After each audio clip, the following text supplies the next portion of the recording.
আসসালামু আলাইকুম, কেমন আছেন আপনারা সবাই? আমি মোহাম্মদ এনামুল ইসলাম আছি মালয়েশিয়া থেকে। এই মুহূর্তে আপনারা যারা তাদেরকে আজকে আসলে জানিয়ে দেওয়ার চেষ্টা করব, যারা কিনা দেশের বাইরে আসেন অথবা দেশের বাইরে আসার জন্য ওয়েট করতেছেন রাইট নাও।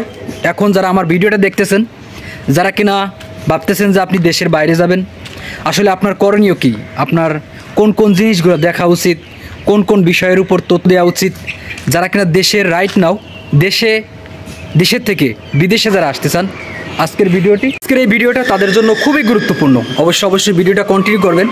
আপনাদেরকে জানিয়ে দেওয়ার চেষ্টা করব, নতুন অবস্থায় আপনি যখন দেশের বাইরে আসতে চান, বিদেশে আসতে চান, আসলে আপনার কি কি করণীয় এবং আপনার কোন কোন বিষয়ের উপর গুরুত্ব দেওয়া উচিত, আজকের এই ভিডিওতে আমি সংক্ষেপে একটু ধারণা দেওয়ার চেষ্টা করব আপনাদের মাঝে।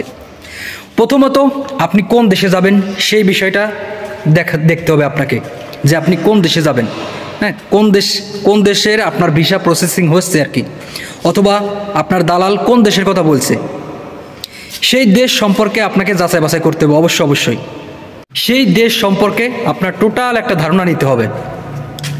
এরপর দ্বিতীয় যে ধাপ, সেটা হচ্ছে যে আসলে আপনার ভিসা কি, আপনার ভিসা কোন লেভেলের ভিসা এবং কোন ধরনের ভিসা, সেই ভিসা সম্পর্কে আপনাকে টোটাল একটা ধারণা নিতে হবে, যে আসলে আপনি কোন ভিসায় দেশের বাইরে যাচ্ছেন, হ্যাঁ, কোন ভিসা আপনাকে দালাল দিচ্ছে, হ্যাঁ, সেই ভিসার সিস্টেম কেমন, ক্যাটাগরি কেমন, এই বিষয়ে আপনাকে যাচাই বাছাই করতে হবে। অবশ্যই এই বিষয়ে অবশ্যই আপনাকে যাচাই বাছাই করতেই হবে। ভিসা নানান ধরনের ভিসা আছে, হ্যাঁ, নানান প্রকারের ভিসা আছে। অবশ্যই ভিসা সম্পর্কে আপনাকে বিস্তারিত ধারণা নিতে হবে। এরপরে 3 নম্বর যে বিষয়টা আসছে সবচেয়ে বেশি গুরুত্বপূর্ণ, সেটা হচ্ছে যে আপনার এজেন্সি।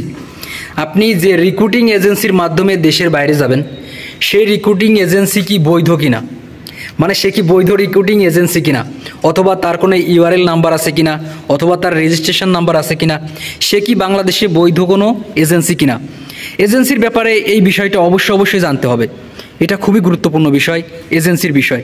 এই কারণে আপনারা যারা কিনা নতুন আসবেন প্রবাসে অথবা দেশের বাইরে, অথবা যারা ভাবতেছেন আসবেন, অবশ্যই এই বিষয়টা যাচাই বাছাই করতে হবে যে আপনার এজেন্সি ঠিক আছে কিনা। অবশ্যই এরপরে যে বিষয়টা, সেটা হচ্ছে যে আপনি যে দেশে যাবেন সেই দেশের বর্তমান পরিস্থিতি কেমন।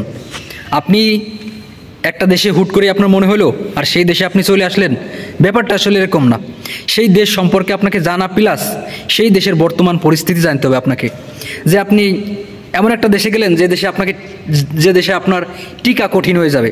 এই কারণে আমি বলবো যে দেশে যাবেন সেই দেশের বর্তমান পরিস্থিতি অবশ্যই আপনাকে জানতে হবে।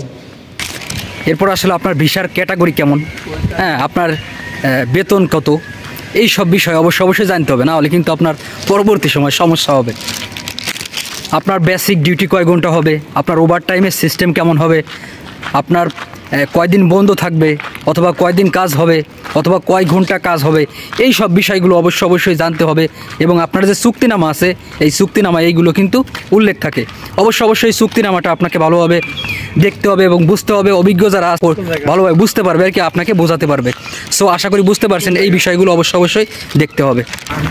অথবা যে কোম্পানিতে আসবেন সেই কোম্পানি সম্পর্কে আপনাকে বিস্তারিত ধারণা নিতে হবে, অথবা সেই কোম্পানি, আপনি যে দেশে যাচ্ছেন সেই কোম্পানি আদৌ সেই দেশে আছে কিনা, এই জিনিসটা যাচাই বাছাই করতে হবে অবশ্যই।